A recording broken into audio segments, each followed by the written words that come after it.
जय श्री राम। आप सभी लोगों को पंडित हरिशंकर का राधे राधे। इसका विषय है श्रीमन नारायण और शालिग्राम कहाँ पाए जाते हैं। श्रीमन नारायण और शालिग्राम जो है गंडकी नदी में पाए जाते हैं। गंडकी नदी जो है नेपाल क्षेत्र में पाई जाती है। शालिग्राम को जो है माता तुलसी वृंदा ने जो है श्राप दिया था, इसलिए जो वह एक शिला के रूप में प्रवर्तित गंडकी नदी में पाई जाती है। एक वैश्या थी जो प्रत्येक कार्य वैश्या शुद्ध से अपना घर का पालन पोषण चलाती थी। एक बार वहाँ बड़े विद्वान ब्राह्मण देव और ज्ञानी मुनि आए, तो उन्होंने उनसे कहा कि आप मेरा उद्धार कीजिए। तो ब्राह्मण देव ऋषि मुनि आदियों ने कहा कि आप जो है इस वैश्यावृत्ति को छोड़ दीजिए, आपका कल्याण होगा। तो वैश्या ने कहा कि हे महाराज, मेरा जो है इसे पालन पोषण चलता है और मैं जो है इसकी आदी हो चुकी हूँ और अब मैं इसके बिना नहीं रह सकती। आप इसको छोड़ने के अलावा कुछ और कार्य बता दीजिए जिससे मेरा उद्धार हो जाए। तो ऋषियों ने कहा कि हे वैश्या, तो आपके पास जो भी इंसान, जो भी मर्द आपके सम्मुख सूर्यास्त के बाद आए, उसे आप अपने पति परमेश्वर के समान समझना, रखना और उसका कार्य करना, तो आपका उद्धार अवश्य होगा। तो वो ऐसे ही दिनचर्या करती रही। सूर्यास्त के बाद जो भी आता उसका कार्य वह जो है अपने पति के समान करती, उसका देख रेख, लालन पालन जो भी करती अपने पति को समझकर मानकर करती। ऐसे कई वर्ष बीत गए।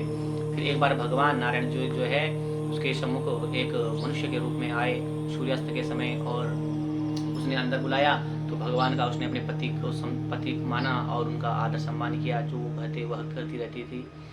उनका लालन पालन किया, भोजन इत्यादि करवाया।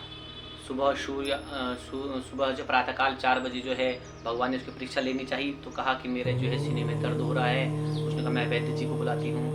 तो ऐसे कहते कहते उन्होंने अपने प्राण त्याग दे। तो वैश्या बाहर आई और सभी लोगों को एकत्र किया कि मेरे के घर में जो है मृतक हो चुका है। तो सभी लोग, गाँवी लोग इकट्ठित हुए और उसको अब सैया बनाकर उनको ले जाने लगे। तो वह वैश्या भी बिल्कुल सती होने के लिए जो है अपना रूप धारण किया, अपना श्रृंगार किया, उनके पीछे पीछे चल दी और वह जो है चिता पर बैठ गए। लोग हंसने लगे, ये तेरे पति कैसा हुआ। तो उसने कहा ये मैं इनको अपना पति मानती हूँ, ये मेरे पति हैं और मैं इनके साथ सती होना चाहती हूँ। और जैसी वो चिता पर बैठी और श्रीमन नारायण भगवान उस मनुष्य को जो अपने उनका सर अपनी गोदी पर रखा, तो भगवान और चिता पर कहा कि हे प्रभु, मैंने यदि सूर्यास्त के बाद किसी को अपना पति ना समझा हो तो इस चिता पर आग ना लगे, यदि मैंने समझा हो तो इस चिता पर आग लग जाए। ऐसा कहते ही उस चिता पर आग लग गई और भगवान ने अपने नेत्र को ले कहा कि तुमने जो है मुझे, मेरा कार्य सफल हुआ, आप इस परीक्षा में पास हुए हो, उत्तीर्ण हुए। इतना कहकर भगवान ने कहा कि तुम जो है इसी सदा, वैश्य ने कहा हे प्रभु, हे भगवान, आप जो है सदा मेरी इसी गोदी पर विराजमान रहें, ऐसी मेरी कामना है। ऐसा कहते कहते उस वैश्या की जो है कायाकल्प हो गई और वह एक अश्रुधारा निकली, जिससे जो है उसका शरीर जलकर भस्म हो गया और वह उस नदी वहाँ पर नदी के रूप में प्रवर्तित हुई। नदी के रूप में प्रवर्तित हुई तो श्रीमन नारायण जी जो है उसी के गोद पर जो है श्रीमन नारायण के रूप में जो है प्रवर्तित हुए। उसी नदी पर वह पाए जाते हैं, शालिग्राम और श्रीमन नारायण। श्राप जो है वृंदा ने दिया था, लेकिन वह उसी नदी पर पाए जाते हैं। तो श्रीमन नारायण जी की यही कथा है, यही पारायण है। और यदि कोई भी श्रीमन शालिग्राम लाना चाहता है तो नेपाल में ही इस लक्ष्मी नारायण जी को पाया जाता है, उनकी शिला मिलती है।